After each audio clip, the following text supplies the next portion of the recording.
다 같이 시편 51편을 보도록 하겠습니다.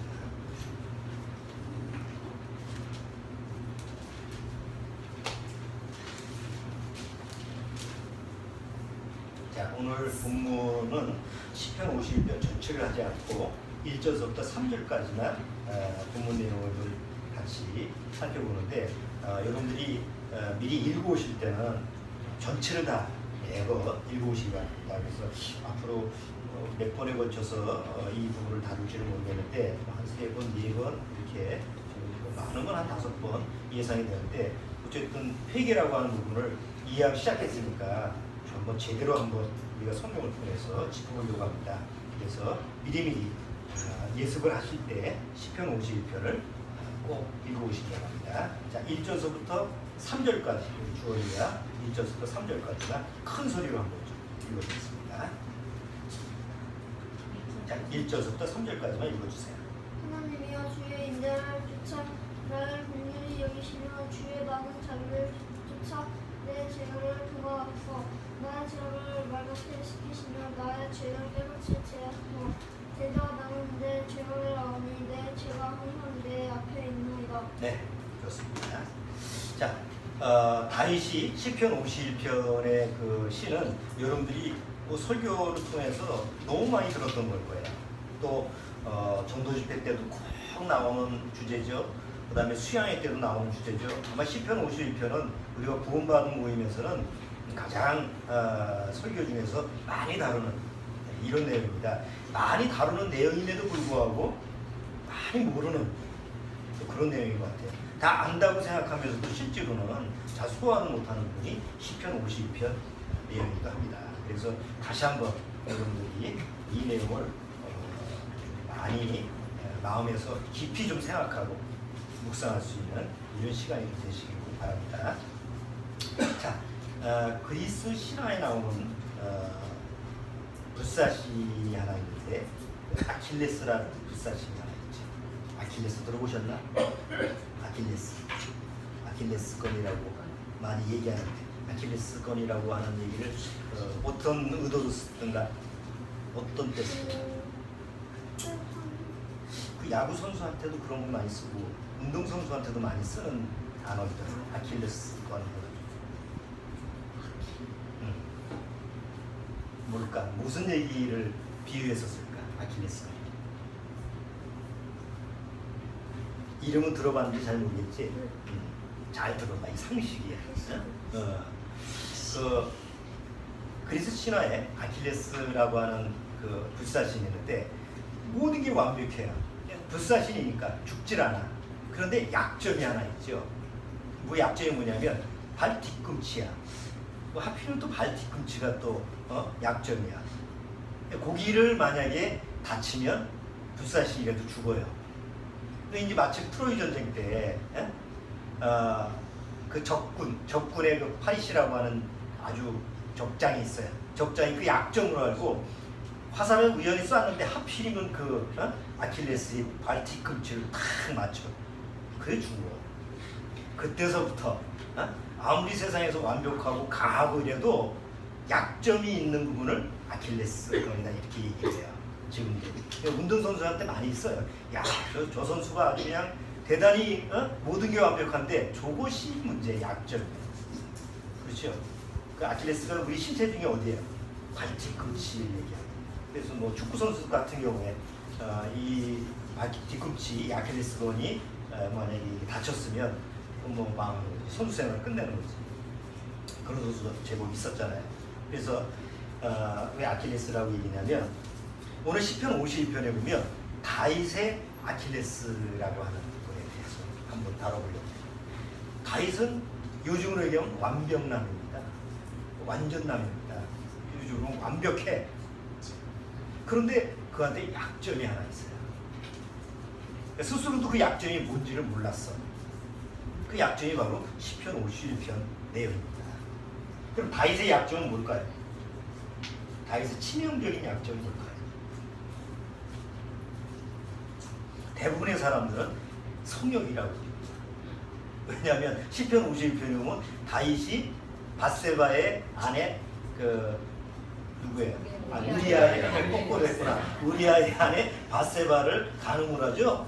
간음을 해가지고 결국은 사단이 일어나는데 그 사건 때문에 일어난 그 시편 51편이다 보니까 그래 다윗의 약점은 그 성욕이야, 정욕이야 이렇게 이제 결론을 내리고 그렇게 다루기 시작합니다. 근데 사실은 다윗의 약점이 그게 아닙니다. 뭐 약점이 그것밖에 없나요? 다윗은 우리 성경에서 보면 하나님의 마음에 합한 사람이라고 되어 있죠. 그러면 다윗이 이런 약점이 있음에도 불구하고 왜 하나님의 마음에 합한 사람이 됐을까요? 자, 다윗이 뭘 대단히 하나님 앞에서 대단히 의롭고 잘해서 물론 하나님 앞에서도 아주 신실한 믿음을 가진 사람은 분명해요. 근데 뭘 잘해가지고 하나님 마음에 합한 사람이 된 게 아니에요. 시편 51편의 그 줄거리를 보면 왜 이런 사건이 일어났느냐 이 얘기를 쭉 보면 아마 여러분들이 성경을 보면서도 우리 사무엘하고 보잖아요. 전에 사무엘 다룰 때 야, 이 참 치졸한 인간이구만. 이럴 수가 있어? 어떻게 하나님 믿는 사람이 이럴 돼?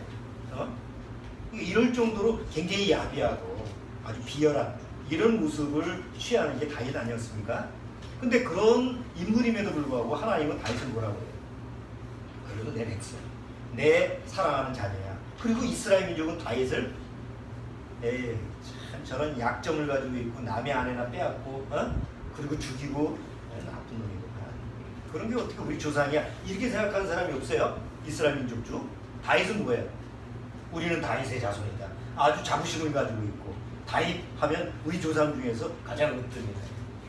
그러니까 왜 다윗이라는 사람이 이런 치명적인 어떤 문제, 약점이 있음에도 불구하고 하나님의 마음에 합한 사람이 되고 모든 사람이 존경하는 사람이 됐을까요? 바로 다윗 안에 누가 역사를 하고 있어서 다윗 안에 하나님의 성령이 역사하고 있었기 때문에 그렇습니다. 하나님의 성령이, 하나님의 영이 그 안에 역사하면 하나님도 기쁘게 하고 사람도 기쁘게 합니다. 그런데 하나님의 영이 없으면 하나님도 미워하는 대상이 되고 사람도 미워하는 대상이 됩니다.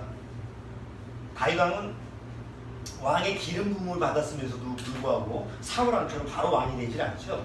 사울 왕은 왕의 기름 부음을 받으면서 바로 왕이 됩니다. 그 준비가 안 된 사람이었죠. 결국은 어떻게 돼요? 결국은 하나님 앞에서 왕이 돼서 이제 왕자리, 왕권을 이제 빼앗기게 되는데 다윗은 철저하게 준비를 시켰습니다.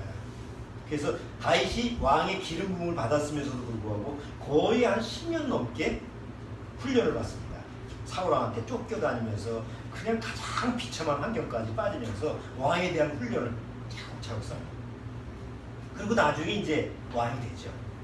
왕이 된 다음에 수많은 전쟁을 일으켜서, 그러니까 전쟁을 해서 주위에 이스라엘 대적하는 적들을 다 정복을 하고 그 다윗의 왕국을 세우는데, 하나님의 왕국을 세우는데 아주 든든한 그런 그 자리를 점점 이제 견고하게 쌓아가죠. 또 다윗은 성경에 보면 시인입니다. 시편 내용을 보면 아주 뛰어난 시인이죠.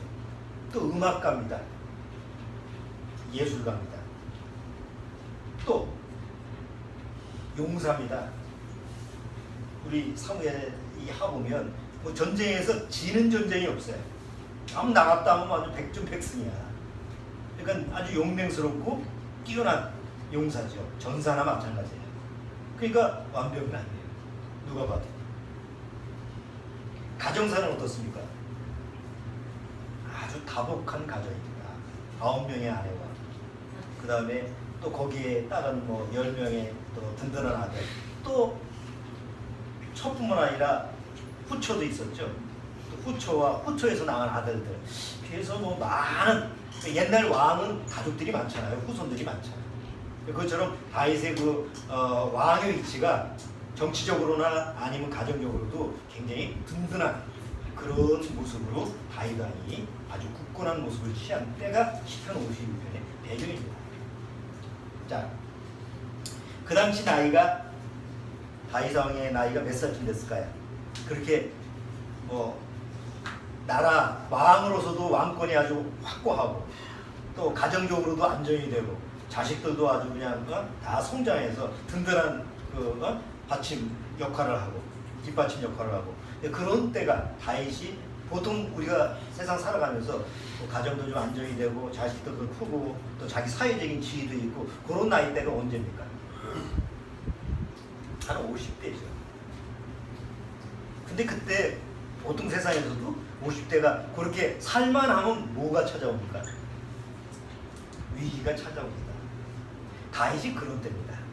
그래서 아마 40 후반이나 아직 50대 초반이 아니었을까 이렇게 생각하는데 모든 것이 안정된 때 공자가 말하는 불혹의 나이 어떤 유혹에도 흔들림이 없을 수 있는 그런 불혹의 나이에 다윗이 예기치 못한 사건이 일어나게 됩니다. 자, 다윗은 하나님 앞에서도 어떤 사람이죠? 그냥 하나님을 대충 믿는 종교인입니까? 기독교 종교인입니까? 다윗이? 정말 하나님 앞에 신실한 믿음이죠. 우리 시편 지금까지 봤을 때 다윗은 하나님 앞에 어떤 믿음의 자세를 가지고 있어요? 1순위가 하나님입니다. 그리고 항상 죄에 대해서 율법에 대한 제사를 드렸던 사람이죠. 하나님 앞에 율법을 지키려고 애를 썼던 사람이고 그리고 죄를 지면 항상 하나님 앞에 뭘 바친 사람이에요? 희생 제물을 바친 사람입니다. 이스라엘 왕 중에서 그런 왕이 그렇게 드물죠. 하나님의 그 말씀대로 이렇게 살아가는 사람이 쉬운 일이 아니었어요. 이스라엘의 그 수많은 왕 중에서. 자, 하나님의 언약궤가 왕이 됐음에도 불구하고 하나님의 언약궤가 늘 밖에 돌았죠. 다윗이 야 하나님의 언약궤가 나는 성에 있는데 하나님의 언약궤가 이렇게 한 데에서 돌아다니니까 안 되겠다. 그래서 언약궤를 모셔옵니다. 첫 번째는 실패했고 두 번째 이제 언약궤를 모셨을 때 다윗이 어떤 행동을 했습니까? 하나님의 언약궤를 가져왔습니다. 거리상으로 보면 한 상당히 2-3시간 걸리는 거리라고 하는데 다윗 왕이 직접 가서 그 언약궤를 가지고 온 그 앞에서 뭐래요? 춤을 추면서 2-3시간 동안 춤을 추면서 왕궁으로 옵니다. 그러니까 미갈이 뭐라고 그래요? 책통없이 저기 왜 왕이 저런 모양 그러다가 결국은 또 미움을 받잖아요. 그러니까 그만큼 하나님에 대해서 열정적이고 하나님의 왕은 그냥 막 흥분하고 기뻐서 그렇게 즐거워하는 게 다윗의 신앙입니다. 얼마나 신실한 믿음을 가지고 이런 사람이에요. 일단 하나님 앞에 든든한 믿음을 가지고 있죠. 왕이죠. 용사죠. 가정도 든든하죠. 뭐가 부족해요? 아주 완벽하죠. 완전하죠. 어떤 면에서는 다윗도 스스로 그렇게 생각했을지 몰라요. 야, 내가 이제는 좀 고생 끝에 낙이 온다고 진짜 이제는 좀 제대로 내가 기반에 섰어. 하나님이 나를 이 든든한 이 반석에다가 내 세워준 거야. 이럴 때 생각나는 성경 구절이 생각 안 나십니까? 섰다 하면 넘어질까 조심하라. 사도 바울이 고린도 성도들한테 얘기했죠. 누군가 하나님 앞에 내가 섰다. 내가 이제 내 든든히 섰어. 하면 넘어질까 조심하라. 라는 말씀이 우리가 기억이 날 거예요. 다윗이 그런 때였어요. 다윗은 한 번도 그런 상상을 해본 적이 없을 거예요. 아, 내가 지금 문제가 있다. 더구나 그런 상황에서 모든 것이 완벽하게 완전이 되고 이제 한 가지 미진한 게 뭐냐면 모든 이방 족속들을 다 대적하는 족속들을 다 정복 하나씩 해놨어요. 근데 이제 족속 하나만 하는데 그게 암몬 족속이에요. 암몬 족속은 지금의 요르단이에요. 요르단 아시죠? 이스라엘 바로 뒤에 그 위에 요르단이 있는데 요르단이 누구의 후손이냐면 그 롯의 후손입니다. 롯 아시죠? 아브라함의 조카 롯. 롯이 살던 곳이 암몬 모압 고직선인데 그게 요르단이에요. 그리고 그 롯의 후손인 그 암몬 족속만 아직 완전히 정복이 안 됐어요. 근데 이제 거의 이제 마무리, 그 암몬만 완전히 이제 정복을 시키면 나머지가 다 평안이 됐대요. 그래서 다윗 왕이 야 이제 다 일은 다 끝내놨으니까 요압 장군한테 내가 안 나서도 되지? 그러니까 요압 장군이 왕이 이제 좀 편히 쉬세요. 내가 나머지는 다 알아서 처리할게. 그 나머지 잔병들은 다 내가 처리하고 올 테니까 평안히 기세요. 그래서 이제 왕궁왕에서 이제 막 편안히 쉴 때가 시편 50편 배경입니다. 그 유럽의 왕궁들은요, 왕이 사는 궁들은 주로 낮은 데 있지 않고 다 높은 데 궁이 있습니다. 그래서 왕이 궁에서 내려다보면 다 뭐가 보여요? 그 왕궁에서 이렇게 쭉, 뭐 여러분들이 이거 텔레비전에 보면 여러 유럽의 나라에 보면 궁들을 다 여행할 때 보잖아. 코스가 똑같아. 궁, 성전, 뭐 광장, 뭐 다른 거 없어. 다 똑같아 코스가. 그럼 왕이 사는 궁에서 아래를 내려다보면 누가 살아요? 다 백성들이 쫙, 백성들이 집이 쫙 있고 아래를 내려다보면 백성들이 살잖아요. 그럼 왕이면 그 사람들, 백성들을 바라보고 어떤 마음을 가지고 있어요? 저것들은 다 누구 거야? 저것들은 다 내 거야. 내가 다스리는 백성들이야. 그리고 저것도 다 내 덕에 사는 거야. 어떤 면에서는 다윗이 그런 마음이 들었을지 몰라요. 다윗이 쫙 내려다보면서 야, 내가 정말 고생 끝에 저렇게 안정된 왕국을 마련해서 내 백성들이 이렇게 잘 먹고 잘 사는구나. 어떤 면에서 그런 마음이 들었을 거예요. 그러니까 쭉 눈이 촬영을 쫙 하는데 한 군데에 딱 걸리죠. 웬 목욕하는 여인이 왜 옥상에서 목욕을 하는지 그건 잘 모르겠지만 어쨌든 삼삼하게 그냥 목욕하는 여인을 다윗이 보게 된 거예요. 다윗이 예상치 못한 마음의 변화가 일어났다. 갑자기 눈이 돌아가가지고 갑자기 마음속에서 정욕이 일어납니다. 주체할 수가 없는 정욕이 딱 일어납니다.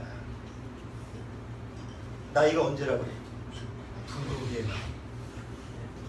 어떤 유혹에도 넘어가지 않은 불혹의 나이인데 딱 보고 마음의 정욕이 일어난 거예요. 그게 지체할 수가 없어요. 그래서 신하한테 야 누구냐가 알아보라 했더니 누구예요?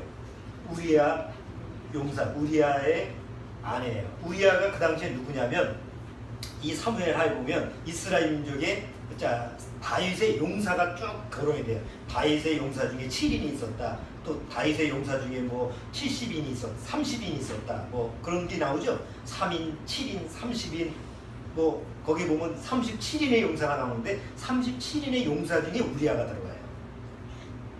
그러니까 요압 장군 밑에서 요즘으로 얘기하면 하나의 뭐 대대장 정도 뭐 이런 역할을 가지고 있는 그 다윗하고는 목숨을 걸고 싸웠던 그 같은 전사예요. 전우야 전우. 왕이지만 실제로는 같은 전우였어요. 그런데 그런 전우의 아내예요. 자식은 없는 거 보니까 신혼인 것 같아요. 오래 산 것 같지는 않아. 네? 뭐 결혼 얼마 안 된 신혼인데 그렇잖아요. 나이가 아이가 뭐 수십 명 되는데 그 사람이 모욕한다고 해서 확 들어오는 건 아닐 거 아니에요. 네? 그러니까 그 정도로 소식이 들어왔으면 우리 아이 아내입니다. 같이 전우의 아내라고 하면 어떻게 해야 돼요? 아이고 머리를 때리면서 내가 갑자기 왜 이래? 내 미쳤나 봐. 그래야 되잖아요. 정상적인 생각이라면. 근데 다윗은 뭐라고 그래요? 데려와라. 그리고 간음을 합니다.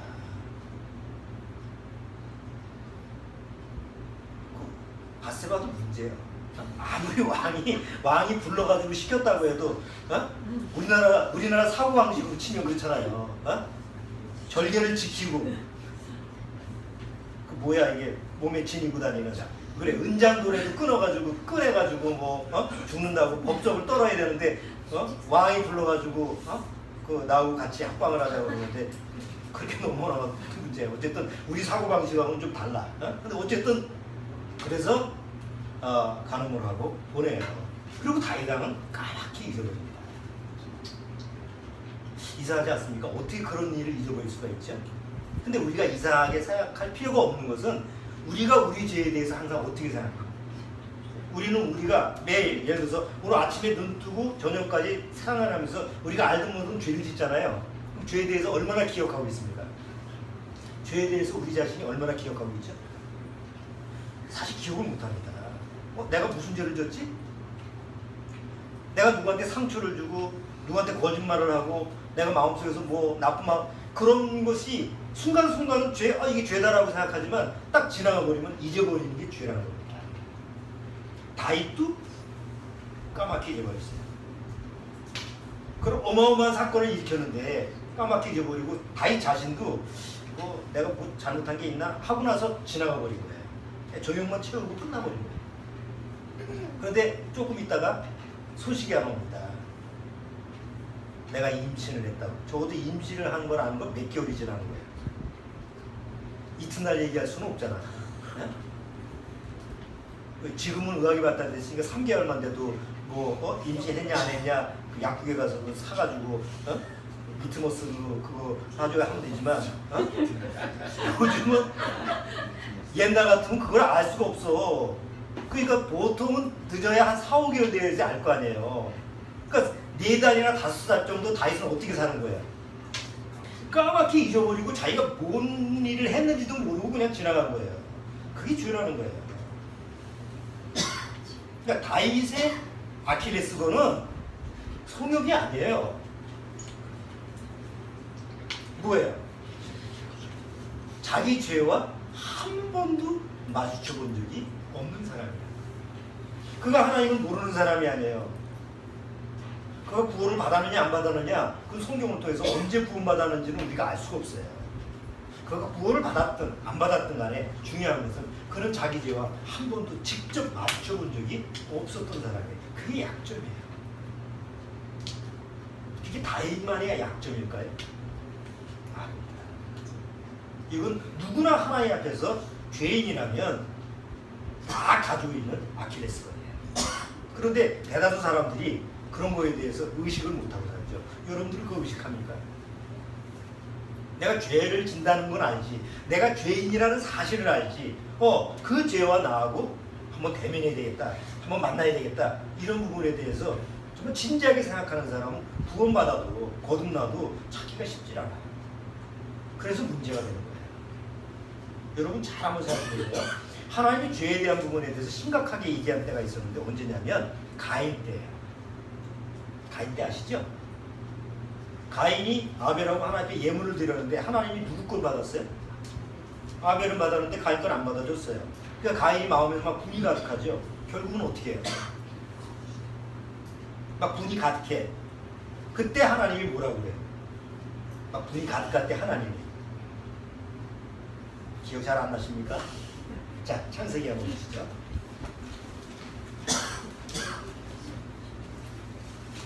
자, 창세기 4장 한번 보세요. 아벨을 죽이기 전이에요. 아벨을 죽이기 전에 하나님이 아벨을 죄를 짓지 않게 하기 위해서 하나님이 한번 막은 적이 있어요. 자, 5절 창세기 4장 5절 6절 한번 읽어주세요. 5절 6절 7절까지 주원이가 한번 읽어주세요. 가인과 그 재물은 연합하지 아니하신지라. 가인이 심히 분하여 안색이 변하니 여호와께서 가인에게 이르시되 내가 분하여 함은 어찌며 안색이 변함은 어찌며 내가 선을 행하면 어찌 나를 불지 못하겠느냐. 선을 행치 아니하는 죄가 문에 엎드리느니라. 죄의 소원은 내게 있으나 너는 죄를 다스릴지니라. 자, 하나님이 가인한테 뭘 다스리라고 해요? 하나님이 가인한테 얘기하는 것은 땅을 다스리라, 뭐 동물을 다스리라, 이런 걸 다스리라고 하잖아요. 너는 죄를 다스려라. 네 죄를 다스려라. 근데 그 죄가 어디에 있다고 해요? 죄가, 네 죄가 문 앞에 엎드리고 있어. 문 앞에 엎드린다라고 하는 것은 문 앞에 순종하겠다는 게 아니에요. 마치 짐승이 그냥 잡아먹으려고 어저께 뉴스 보니까 어떤 할머니가 자기 집에서 키우던 그 풍산개한테 목에 물려 죽었다며. 자기가 키우던 그 개가 항상 자기 주인 앞에서 엎드려 있잖아. 그러니까 뭐 쓰다듬어 줬겠지. 어떻게 죽었지 모르지. 근데 주인을 목을 물어서 죽였어. 그 꼴이라니. 내 죄가 문 앞에서 나를 물려고 딱 기다리고 있는 거야. 하나님이 이걸 경고를 하는 거예요. 가인으로. 안색이 싹 변하니까 야, 네 죄가 네 눈앞에서 딱 대기하고 있으니까 너는 죄의 종이 되지 말고 죄에 끌려다니지 말고 죄를 다스려야 돼. 하나님이 경고를 했음에도 불구하고 가인은 그걸 뭔 소리인지 못 알아듣고 뭐야. 그 소리 듣고 나가서 더 열받아가지고 아벨을 죽이잖아. 여러분 이미 하나님은 가인 보고 그 인류의 조상인 가인 보고 뭘 다스리라고? 죄를 다스려.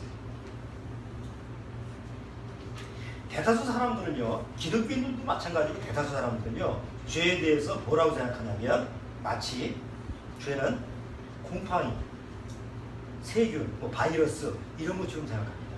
그렇죠? 아, 죄는 그래 더러운 거야, 무서운 거야, 죄는 나쁜 거야. 그러니까 어떻게 해야 돼요? 곰팡이 좀 보면 아유 이런. 그리고 곰팡이 뭐 제거하는 거 약불이죠. 병원 들어갔을 때 뭘 닦아야 돼? 세정제로 싹 손을 닦아야 돼. 왜? 뭐가 있으니까? 병균이 있어요. 그러니까 죄에 대해서 어떻게 생각하냐? 내가 손을 깨끗이 씻으면, 내가 청결하게 하면, 아니면 내가 좀 멀리 하면 죄하고 나하고는 뭔가 좀 떨어질 수 있어. 죄를 좀 분리시킬 수 있어. 이런 개념으로 생각하는 게 죄예요. 거듭난 이후에도 그래요. 난 거듭났으니까 난 죄하고는 무관해. 난 죄에 대해서 신경 안 쓸 거야. 그러면 죄하고 나하고 별개라고 생각을 해요. 다윗이 그렇게 생각했다는 거죠. 다윗이 그 정도의 위치에서 다윗은 뭐라고 생각했냐면, 적어도 내가 이 정도 위치라고 한다면 하나님께 신실한 믿음을 가지고 있는 자니까 더 이상 하나님 앞에서 그렇게 흉악하고 나쁜 그런 대상이 아니야. 나는 하나님께 괜찮은 존재야. 이렇게 생각했을 거예요. 그런데 그 다윗한테 뭐가 엎드려져 있었어요? 상상할 수 없었던, 다윗이 상상했겠어요? 여러분 그 당시 다윗이 아내가 8인가 9인. 다윗이 아내가 9이면 적어도 일주일에 한 번씩 돌아가면서 봐도 충분합니다. 여자가 부족해가지고 그래. 아내가 9이 있으면 뭐예요? 다 딸을 낳았어요. 아들 하나 해줘. 그러면 이해가 돼. 딱 아들 다만 하나야. 다윗도 다 줄줄이 아들이야. 아들이 그렇게 많은데 굳이 아들 하나 구하겠죠. 왜 여자를 구하겠어요? 그건 다윗도 전혀 예상할 수 없었던 거예요. 그런데 갑자기 죄가 다윗 앞에 딱 대기하고 있다가 덥석 무는 거예요. 다윗은 예상할 수가 없었던 거예요. 그리고 물고 나서 뭐예요? 다윗의 죄는 온데간데 없이 사라져 버렸어. 다윗의 기억 속에서 없어져 버렸어요. 그러다가 몇 개월 만에 딱 나타납니다. 여러분, 우리의 죄가 내가 깨끗하게 손을 씻으면 그냥 세균이 없어지고 아니면 곰팡이균이 없어지는 것처럼 그렇게 없어지는 게 죄입니까? 내가 멀리 죄를 좀 비워하고 나는 좀 죄에 대해서 좀 거리를 둘 거야. 그런다고 해서 죄가 나하고 멀어지는 겁니까? 구원 받은 다음에도 죄라고 하는 것이 나하고 그렇게 별개의 것입니까? 예수님이 제자들한테 죄에 대한 얘기를 할 때 뭐라고 했냐면, 너희는 죄 속에 있다. 죄 가운데서 죽을 거다라는 얘기를 해요. 한번 보세요. 예수님이 너희들은 죄 가운데서 죽을 거다라고 하면 죄가 더 높은 거예요. 죄가 더 그냥 넓은 거예요. 내가 더 넓은 거예요. 죄 가운데 내가 있다라고 하는 것은, 그렇잖아요. 보세요. 내가 운동장 가운데 서 있어. 그러면 내가 큰 거예요? 운동장이 큰 거예요? 운동장이 큰 거잖아. 운동장 가운데 내가 서 있으니까. 죄 가운데 네가 있다라는 것은 그 넓은 죄 가운데 내가 있는 거예요. 예수님이 표현하는 것은 너희가 죄 가운데 있다. 또 8장에 가서 너는 죄의 종이라고 그래요. 그러면 죄의 종이 나라고 하면 죄는 뭐예요? 나의 뭐라는 거예요? 주인이라는 얘기 아니에요. 그러니까 성경에서 예수님이 말씀하신 죄라고 하는 개념은 뭐냐면, 어떤 곰팡이균이나 바이러스균처럼 내가 씻으면 없어지는 게 아니라 나를 통치하는 세력이에요. 나를 딱 꼼짝 못하게 하는 권력자라는 얘기예요. 그러니까 내가 마음대로 죄에 대해서 어떻게 할 수 있고 없고가 아니야. 내가 죄를 지면 질 수 있는 거고, 내가 마음먹고 죄를 안 지면 안 지는 거, 이게 죄가 아니라. 구원을 받아도요, 거듭나도 내 안에 죄가 기회를 타서 내가 저거 죄 지켜야지, 그러면 죄를 짓게 만드는 게 바로 죄의 힘이에요. 그러니까 아무리 구원을 받아도 죄에 대해서 잘 모르면요, 거듭났는데 죄에 대해서 좀 죄가 뭐지? 이런 걸 모르면 구원 받았어도 불구하고 누구의 밥이 돼요?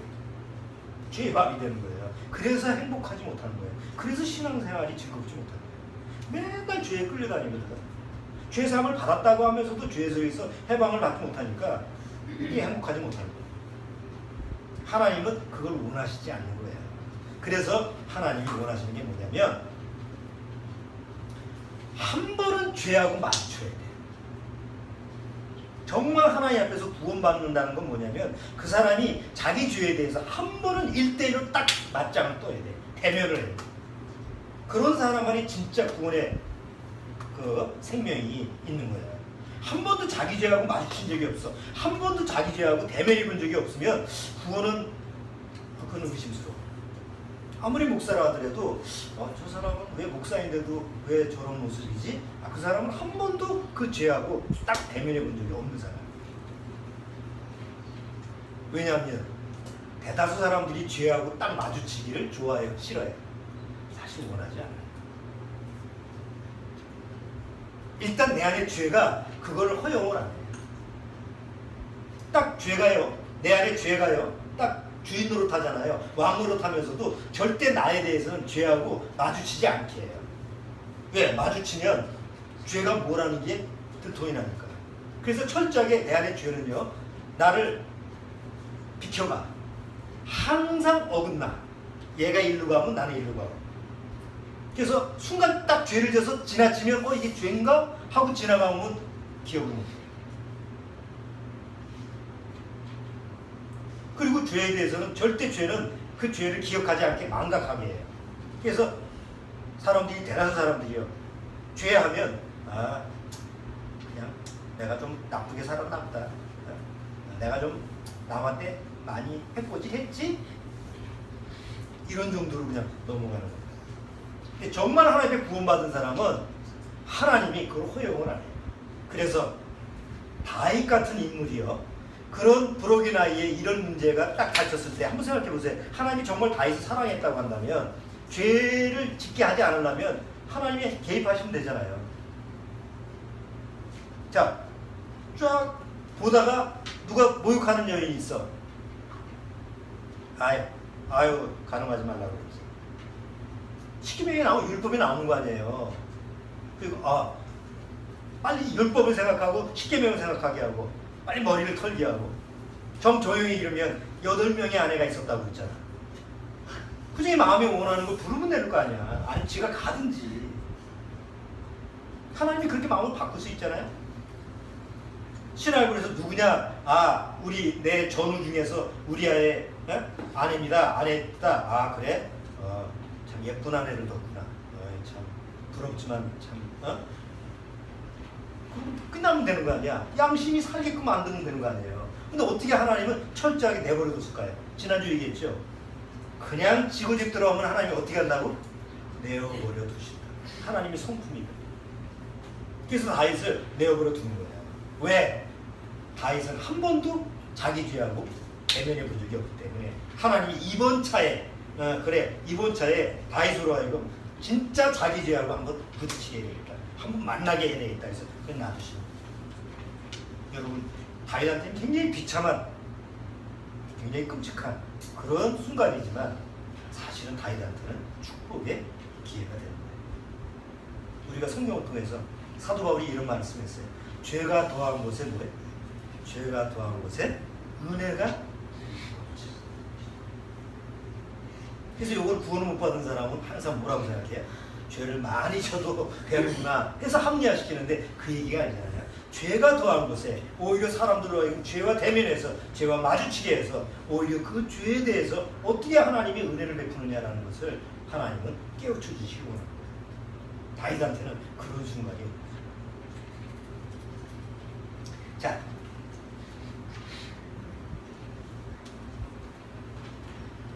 시간이 많이 갔으니까 정리해 볼게요.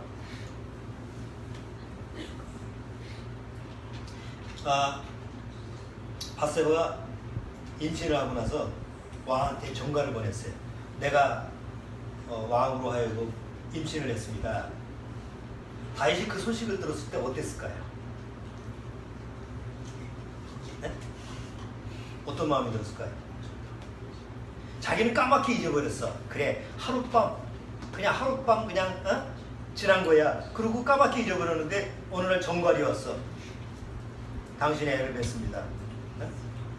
다윗의 마음이 어떨까요? 그것도 자기 용사 중에서 자기 조루 중에서 아내를 몰래 가늠했는데 임신을 했어요. 다윗의 마음이 어떨까요? 까맣게 잊어버렸던 기억이 되살아나면서 큰일 났구나. 이제 큰일 났구나. 뭐가 큰일 난 거예요? 자기가 죄를 지은 것 때문에 큰일 난 게 아니에요.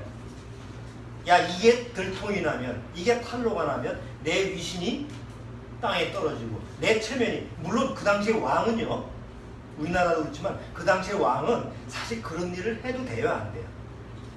아니, 크리스찬의 입장에서 보지 말고 그냥 세상 입장에서 보면 그 당시 적어도 왕의 권위를 가지고 있으면 남의 아내, 자기 부하라도 아내를 취할 수 있어요, 없어요? 있습니다. 욕먹어도 왕이니까 누가 뭐라고 하진 않아요. 왕권이라는 게 그래.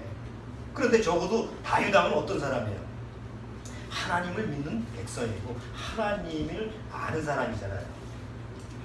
그리고 여태까지 자기가 쌓아왔던 그 왕권, 그 백성들한테 그 보여줬던 신뢰가, 이런 게 하루아침에 무너졌을 때 다윗은 두려웠어요.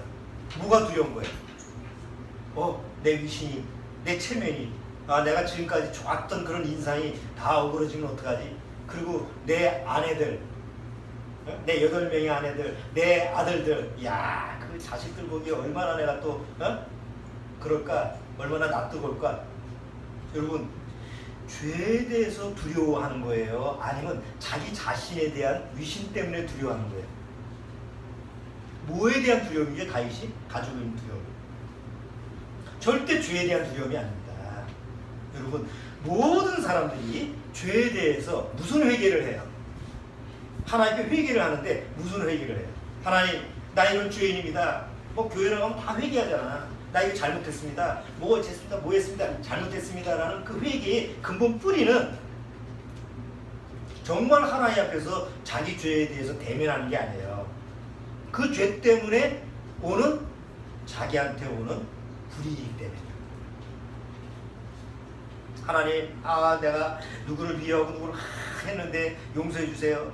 왜? 용서 안 해주면 나한테 뭐가 올까봐. 하나님에 대한 죄에 대한 처벌이 올까. 안 믿는 사람도 그래. 안 믿는 사람도 똑같아. 우리 점장이 맨날 그래. 내가 나이가 있으니까, 나이가 50이니까 젊은 사람은 못 따라가겠더라고. 젊은 사람들은 진열하는 데 속도하고 계산도 빨리빨리 해주고 그래서 손님이 안 밀려. 내가 할 때는 손님이 밀려. 이제 점장이 없을 때는 모르는데 가만히 점장실에 앉아서 보면 손님이 계속 밀려 있으면 지가 뛰쳐나와가지고 또 옆에서 이제 계산을 해줘. 그래서 목사님이 참 왜 빨리빨리 안 해주고 이러냐고. 아니 손이 말을 안 들어. 왜 어쩔 수가 없잖아요. 그러니까 되게 젊은 사람들은 선호하더라고. 그래서 가끔 농담하고 그래. 나 목사님 자르고 싶어도 벌 받을까봐 내가 못 자르겠다. 전에 내가 없는 사이에 젊은 사람을 썼어요. 젊은 사람을 썼는데 이틀 일하다가 교통사고 나가지고 팔에 다쳤어.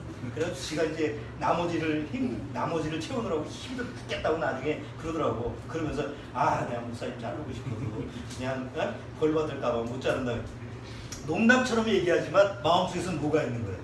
뭔가 나한테 불이익이 오면 어떡하지? 뭔가 내가 잘못해가지고 나한테 벌 받으면 어떡하지? 이런 게 누구나 다 가지고 있는 거야. 그렇죠?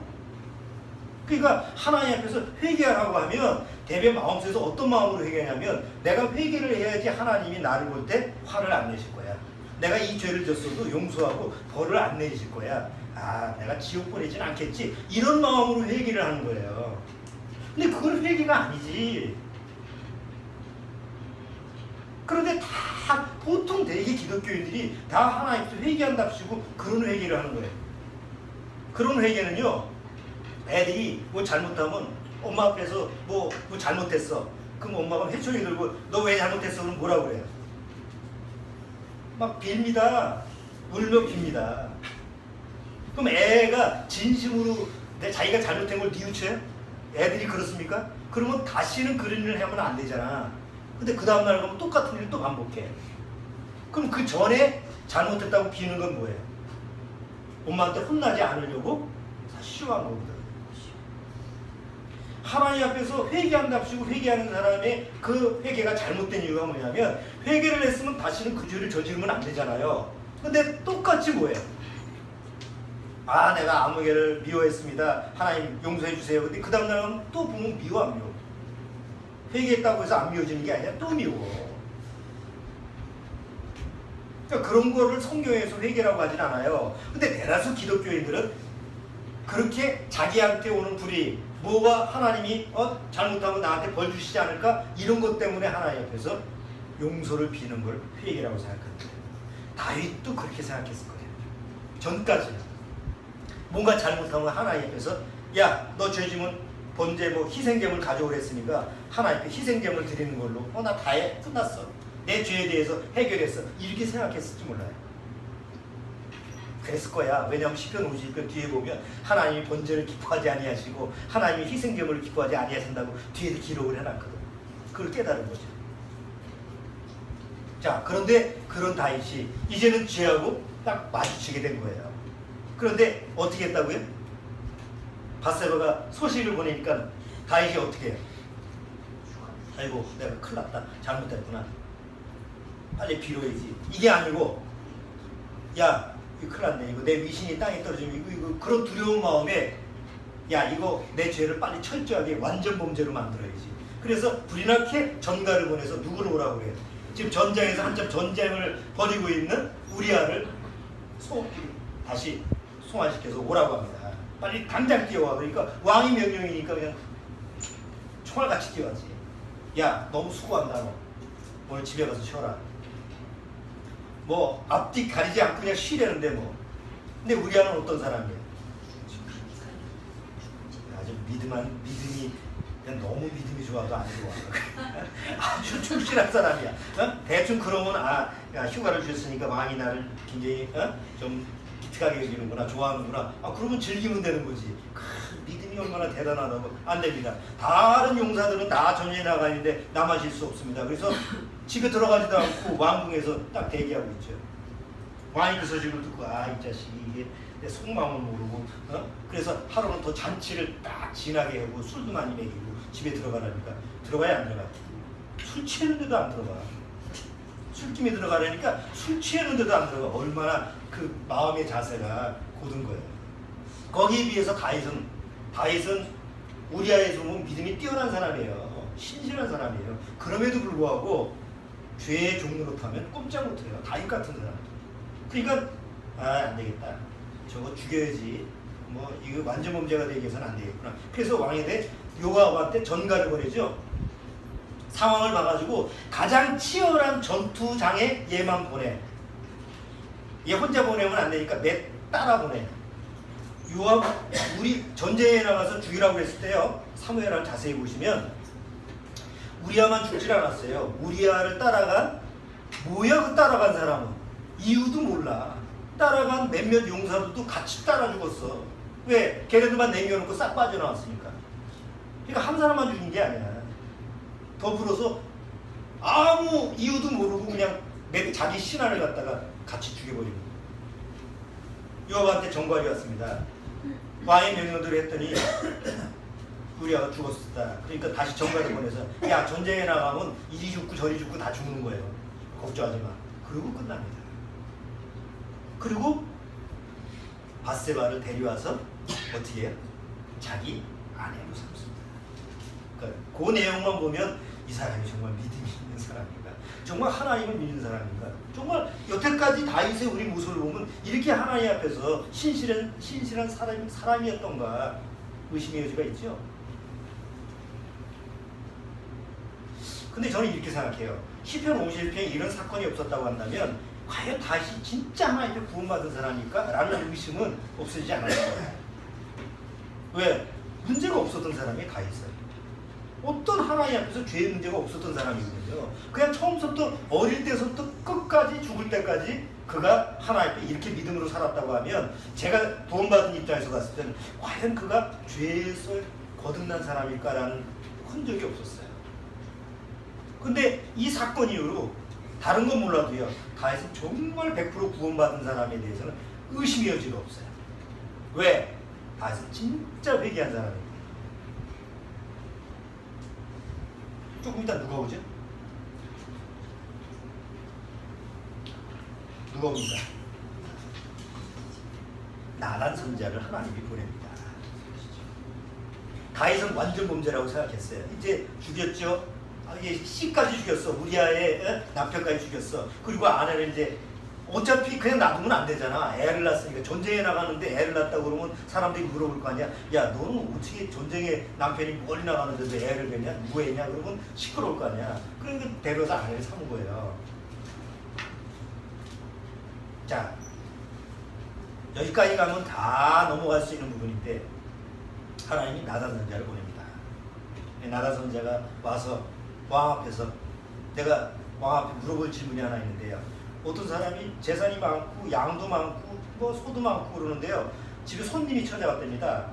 근데 옆에 집에 양 한 마리밖에 없는, 그 암양 한 마리밖에 없는 그 가난한 작가를 뺏어가지고 그 잔치를 벌여가지고 손님을 때렸답니다. 다윗이 사리공격이 뚜렷한 사람이잖아요. 그 얘기를 듣더니 노발대발하고 하나님의 이름을 얘기하면서 하나님의 이름을 걸고 당장 죽여라. 나단 선자가 당신이 그 사람이라고. 그래 다윗이 그 얘기 듣고 뭐예요? 그 얘기만 듣고 대본 알았어요. 아, 하나님이 보내고. 그리고 그 앞에서 부복을 합니다. 부복이라는 건 그냥 무릎 끼는 게 아니에요. 그 옛날 사제들이 그 서품을 받을 때 쭉 엎드리는 거 아시죠? 그런 걸 부복이라고 해요. 하나님께 완전히 엎드려서 그때 죄를 회개합니다. 그리고 나단 선자 앞에서 하나님 뭐라고 합니까? 하나님 내 죄를 용서해달라고. 그때 하나님이 나단 선자를 통해서 뭐라고 얘기하느냐? 야, 이 뻔뻔한 녀석. 그렇게 마음을 먹고 용서해달라고 그러지 않습니다. 하나님이 당신의 기도를, 당신의 말을 듣고 이미 당신의 죄를 용서하셨습니다. 이미 당신의 죄를 어떻게 용서하셨습니다. 왜? 이제 다윗은 누구의 죄와 대면한 거예요? 자기 죄와 1대1로 대면한 거예요. 그리고 1대1 죄하고 딱 대면해서 전에까지는 죄를 회피하고 죄를 어떻게든지 숨기려고 하고 은닉하려고 그랬는데 오히려 하나님 앞에 죄를 그대로 노출시키면서 죄 앞에 뭐예요? 자기가 무너진 거예요. 이게 진짜 득이에요. 자기 죄와 1대1로 대면해서 그 죄 앞에서 자기가 무너져야 돼요. 근데 사람들은 어떻게 해요?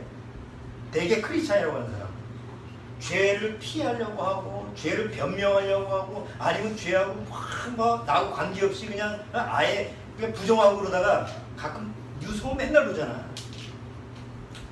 청문회 나와서 당신이 뭐 부정을 했죠. 어쩌죠 저렇게 이렇게 하면 뭐예요? 처음 뭐라고 그래요?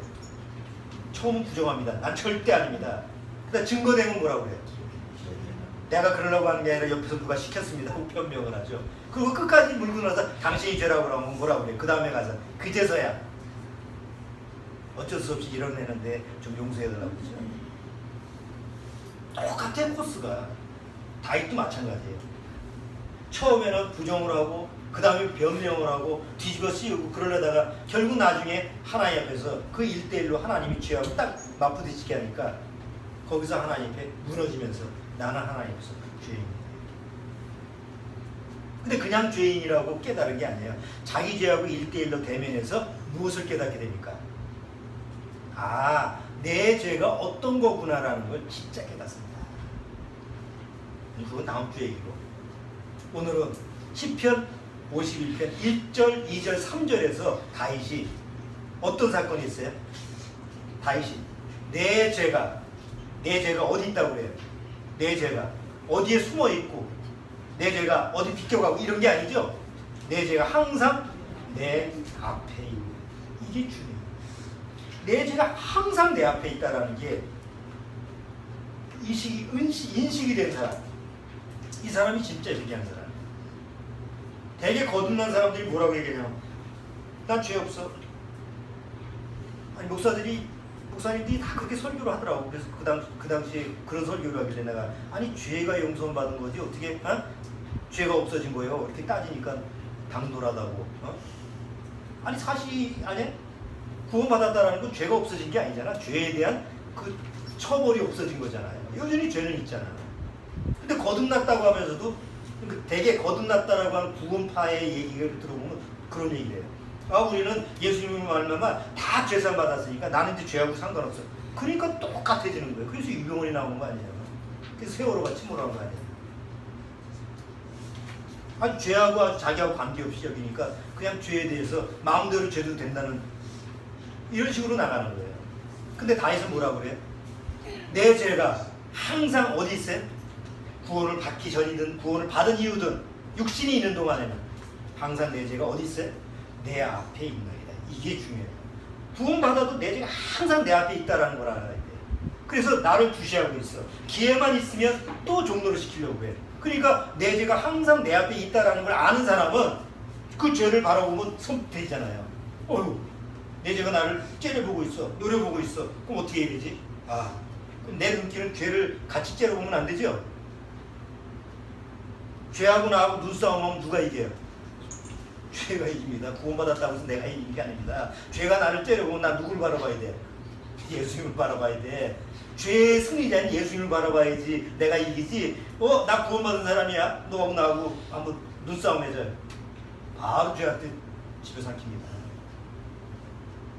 구원받아도 죄에 대해서는 절대 이길 수가 없는 게 나예요. 다윗은 그거를 깨달은 거예요. 자, 이제 시편 52편 돌아. 시편 51편 1절.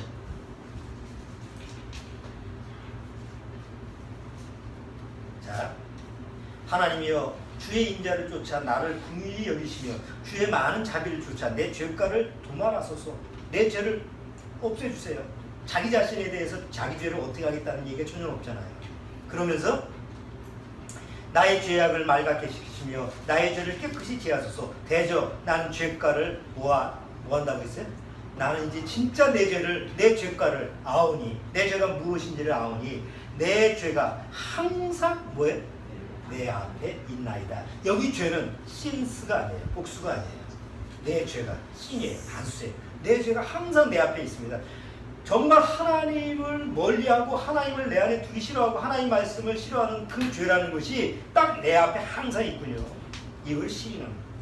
이게 회개의 첫 코스, 첫 번째 첫걸음이 내 죄를 내 앞에 있나이다라는 걸 압니다. 제가 시작하기 전에 저희 동생들 얘기했지만 대다수 거듭났다고 하면서도 거듭났다고 주장하면서도 결국은 정말 구원하고 관계없이 이렇게 사는 사람들의 모습을 보면 공통점이 하나더라고요. 여전히 죄에 죽는 못하고 죄가 뭔지도 몰라요. 그들은 뭐가 문제예요? 거듭남은 알아, 복음은 알지만 그들은 하나님 앞에서 회개라는 걸 한 적이 없는 사람이에요. 그런데 이상하게 자기는 회개했다고 믿는 거예요.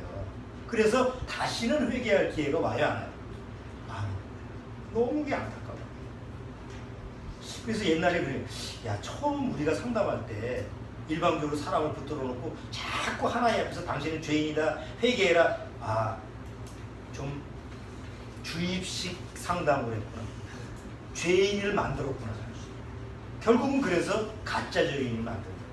그런 사람이 한두 사람이 아니라. 히브리서 한번 보세요. 히브리서 6장. 히브리서 6장 1절.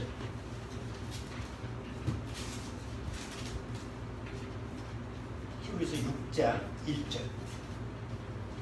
자, 1절부터 6절까지. 자, 주원이가 한번 읽어주세요.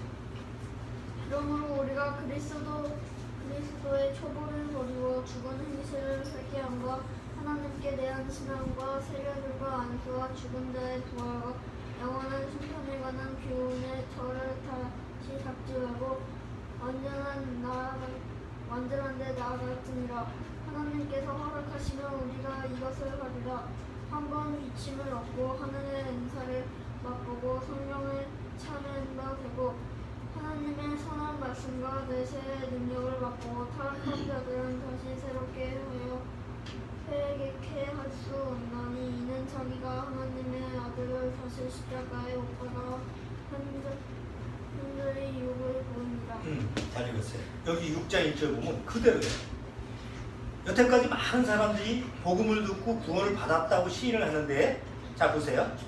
그러므로 우리가 그리스도의 도의 초보를 버리고, 그리스도의 도의 초보가 뭐예요? 우리가 아는 구원이 뭐냐, 죄가 뭐냐, 성령이 뭐냐, 이런 거 다 들었잖아. 에? 자, 그러므로 우리가 그리스도의 초보를 어떻게 해요? 버리고라는 거는 필요 없으니까 버리라는 얘기가 아니라 이제는 넘어서라는 거지. 맨날 구원 얘기하고 맨날 성령 얘기하고 맨날 죄사함 얘기하고 그러지 말고, 이미 구원받았다고 한다면 거길 벗어나서 그 다음에 죽은 행실을 회개함과, 죽은 행실을 회개함이 뭐예요? 내가 이거 잘못했습니다, 미워했습니다, 뭐 사기쳤습니다, 마음에서 음욕을 있어, 그런 거 맨날 반복되는 죄의 회개를 좀 그만하고, 또 하나님께 대한 신앙과 세례들과 안수와 죽은 자의 부활과 영원한 심판에 관한 교훈의 터를 다시 닥치고, 맨날 들었던 거 또 듣고 들었던 거 또 듣고 그런 거 반복하지 말고 뭐라고 그랬어요? 완전한데 나아갈지라. 완전한데 나아갈지라는 게 뭐예요? 맨날 수업 듣듯이 듣지 말고 이제 하나님과 직접 교통할 수 있는 그런 하나님과 살아있는 신앙생활을 하라 이거예요. 근데 하나님과 신앙생활을 하려면 무엇부터 시작해야 돼요? 하나님과 신앙생활을 하려면 어떤 문제가 해결된 사람만이 하나님과 교제를 하면 있어요. 죄의 문제가 해결된 사람이 해결되잖아요. 그래서 요한일서에 뭐라고요? 너희가 너희 죄를 자백하면이라는 말이 나오죠? 자백한다는 게 뭐예요? 하나님 앞에서 항상 내 죄가 시인이 되는 사람인데, 내 죄를 자백한다는 건 뭐예요? 다른 말로 이게 회개잖아요. 그러니까 회개를 하려면 일단 뭐하고 마주쳐야 돼요? 내 죄와 마주쳐야지. 내 죄를 회피하거나 아니면 내 죄하고 나하고 관계없다고 생각하는 사람이 어떻게 하나님 앞에 죄를 자백하고 시인하게 되나? 자, 정말 구원받고 나서 내 죄가 항상 내 앞에 있나이다, 내 죄가 항상 앞에 있나이다라는 걸 시인하는 사람은 이제 하나님 앞에 하나님의 눈으로 죄를 바라보는 사람이 되는 거예요. 내 눈으로 죄를 바라보는 게 아니고 하나님 앞에 하나님의 눈으로 죄를 바라보는 거예요. 그러면 하나님이 뭐예요? 하나님이 죄에 대한 해결책을 이미 주셨기 때문에 그 해결책에 대해서 자동적으로 역사를 하는 거죠. 여러분, 회개의 시작은 뭐라고요? 내 죄가 항상 어디 앞에 있다고? 내 앞에 있다라는 거. 이거를 먼저 우리가 알아야 돼요. 그 다음번에는 그 내 앞에 있는 죄가 어떤 건지를 알아야 되잖아요. 그래서 그 앞에 죄가 어떤 건지를 다해서 그 다음에 이제 설명을 하고 있는 거예요. 다음 주에 그 다음번 내용을 같이 한번 살펴보도록 하겠습니다. 오늘은 회개에 대한 부분 첫 번째 한번 시간을 가져봤습니다. 잘 마음속에서 한번 생각해 보시고, 정말 나는 내 죄에 대해서 항상 그 죄와 대면하고 있는 거야.